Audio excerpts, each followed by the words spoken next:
Setelah Sandra menghasut Mutiara, Sandra minta Mutiara untuk pikirkan tawaran itu. Ketika Kenzo ingin kembali ke rumahnya, Kenzo sudah bersama Sandra dan Kayla. Namun saat itu Kenzo tidak melihat Mutiara. Kayla katakan kepada Kenzo, sehabis mereka menyeberang, Mutiara langsung pergi. Sandra pun berpikir jika Mutiara telah menerima tawaran dari Sandra. Sandra katakan pada Kenzo jika Mutiara bisa sendirian karena ini adalah kampung halaman Mutiara dan Mutiara bisa balik sendiri ke Jakarta. Kenzo katakan kepada Sandra jika Kenzo lah yang membawa Mutiara ke tempat itu. Kenzo juga harus membawa Mutiara kembali ke Jakarta. Kenzo pun lantas mencari Mutiara. Sandra pun merasa kesal Kenzo melakukan itu. Sandra pun minta Kayla membawa mobilnya, sementara itu Sandra ingin bersama dengan Kenzo. Kenzo temui beberapa nelayan dan tanyakan kepada nelayan di manakah Mutiara. Nelayan pun berkata kepada Kenzo jika Mutiara sedang di makam ibunya. Saat itu Mutiara pun sangat senang sekali jika akhirnya bisa menjenguk ibunya lagi. Mutiara pun ingin tahu apakah ibunya senang mengetahui jika Mutiara sudah pergi ke Jakarta. Namun saat ini Mutiara merasa bingung apakah Mutiara harus berada di kampung itu ataukah balik lagi ke Jakarta. Mutiara pun merasa meski mereka hidup susah, jika ada ibu di samping Mutiara, hati Mutiara menjadi bahagia. Mutiara pun jadi ingat ketika sakit, Ibu Widuri pun menyuapi Mutiara. Bahkan saat itu, Widuri sempat ingin pinjam uang untuk pengobatan Mutiara. Ketika Widuri tidak dipinjamkan uang, Mutiara pun lantas marah kepada Kang itu karena tak seharusnya mendorong ibu Mutiara. Mutiara pun jadi ingat dengan perkataan ibunya. Jika ibu Mutiara diberi kesempatan, ibu Mutiara ingin hidup selalu bersama dengan Mutiara. Mutiara katakan bukan apa-apa tanpa ibunya. Kenzo pun lantas melihat Mutiara. Saat itu Mutiara sedang menangis di depan makam ibunya. Kenzo katakan kepada Mutiara, jika Mutiara sudah selesai, maka mereka harus segera balik. Karena Kayla dan Sandra sudah menunggu mereka. Sebelum pergi, Kenzo pun lantas melihat nama ibu Mutiara di batu nisan itu. Mereka pun akhirnya sampai di rumah Aditya. Kenzo pun lantas disambut hangat oleh Mama, Papa, dan Aurel. Sandra saat itu ingin salahkan Mutiara. Kenzo minta Sandra tidak buat drama di rumah itu. Kenzo katakan jika Kenzo sudah berada di rumah dan tak kenapa-napa, dan Kenzo sekarang bisa berkumpul lagi dengan semuanya. Aditya pun merasa yakin jika Kenzo tak cengeng dan kuat. Aditya pun juga tahu jika Kenzo sudah berhasil negosiasi dengan nelayan yang ada di pulau itu. Aditya pun merasa bangga sekali dengan Kenzo. Aditya katakan jika Kenzo adalah penerus keluarga Aditya.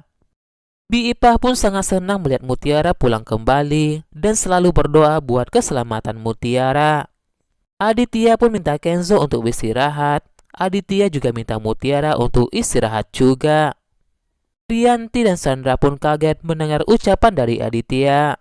Sandra dan Kayla pun lantas pamit kepada mereka. Kenzo tahu jika Aurel telah menangis mendengar jika kakaknya tenggelam. Aurel pun pura-pura kepada Kenzo jika matanya kelilipan. Sementara itu, Bi Ipah pun akan membuatkan teh jahe buat Mutiara. Mutiara katakan kepada Bi Ipah jika biar saja Mutiara yang melakukan itu. Namun tiba-tiba saja Aditya menghampiri Mutiara. Aditya minta Mutiara membuatkan kopi untuk dirinya. Saat itu Bi Ipah menawarkan dirinya untuk membuatkan kopi itu. Namun Aditya ingin Mutiara yang membuat kopi itu. Aditya ingin melihat cara Mutiara membuat kopi itu. Mutiara pun lantas memperagakan cara membuat kopi itu. Mutiara pun lantas ingat dengan ibunya. Saat itu Widuri lah yang mengajari Mutiara untuk membuat kopi seenak itu. Aditya begitu fokus melihat Mutiara menjelaskan setiap proses cara Mutiara membuat kopi itu. Aditya pun jadi ingat dengan Widuri. cara yang dilakukan oleh Mutiara sama dengan cara yang dilakukan oleh Widuri. Aditya saat itu seakan-akan melihat Widuri yang membuat kopi itu. Saat itu Aditya pun hampir sengaja menyebutkan nama Widuri di hadapan Mutiara dan Bi Ipah. Bi Ipah tanyakan kepada Aditya jika Aditya menyebut apa. Aditya pun lantas mengalihkan pembicaraan mereka. Tiba-tiba saja, Rianti pun lantas datang ke dapur itu dan kaget melihat Aditya. Aditya katakan kepada Rianti, jika Aditya ingin tahu bagaimanakah caranya Mutiara membuat kopi. Rianti pun lantas mengingatkan Mutiara, jika bukan karena Kenzo dan Aditya, Mutiara sudah diusir dari rumah itu. Rianti pun merasa heran kenapa Aditya tiba-tiba masuk ke dapur itu. Ketika Rianti membuat kopi, Aditya tidak pernah melihat Rianti membuat kopi itu. Aditya pun lantas marah kepada Rianti. Apa yang bisa dilakukan Rianti selain membuat kopi? Rianti katakan jika Rianti sudah melayani Aditya. Aditya katakan jika itu tak sebanding dengan apa yang telah didapatkan Rianti selama ini. Rianti minta Aditya mengerti sedikit saja. Rianti pun merasa jika Aditya mulai berbeda sekarang. Rianti katakan pada Aditya jika Aditya lupa cara memberikan kasih sayang dan perhatian kepada Rianti. Aditya tegaskan kepada Rianti kenapa dirinya berubah. Aditya katakan pada Rianti jika semuanya berubah karena Rianti. Aditya minta Rianti agar paham tentang itu. Rianti pun lantas kaget mendengar ucapan dari Aditya. Rianti pun lantas menangis atas apa yang terjadi pada rumah tangganya. Aurel yang melihat mama dan papanya bertengkar. Aurel pun lantas menghampiri mamanya itu.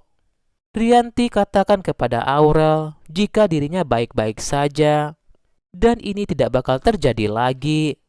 Ketika Aditya tertidur, Rianti diam-diam memperhatikan Aditya. Jika Aditya memang memberikan segalanya bagi Rianti, tapi Rianti merasa kosong. Rianti pun lantas ingat dengan semua perlakuan Aditya. Rianti merasa pakai topeng sebagai orang yang merindukan kasih sayang.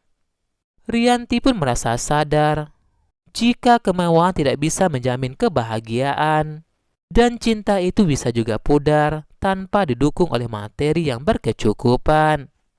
Rianti pun lantas memegang sebuah cincin. Rianti merasa jika hanya orang naif yang katakan jika uang bukanlah segalanya, karena segalanya butuh uang. Bi Ipah pun merasa heran kenapa Pak Aditya segitunya sampai menungguin Mutiara membuat kopi itu.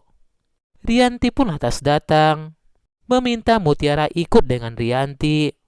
Rianti tanyakan pada Mutiara apakah kopi Mutiara seenak itu. Mutiara katakan pada Rianti jika kopinya biasa-biasa saja. Rianti pun dengan sengaja menumpahkan kopi buatan Mutiara ke lantai dan minta Mutiara membersihkan lantai itu. Mutiara pun lantas heran kenapa Bu Rianti sekejam itu kepada dirinya. Mutiara pun lantas berpikir jika Rianti tak suka Mutiara berada di sana. Mutiara pun lantas berpikir, apakah Mutiara harus pergi dari rumah itu?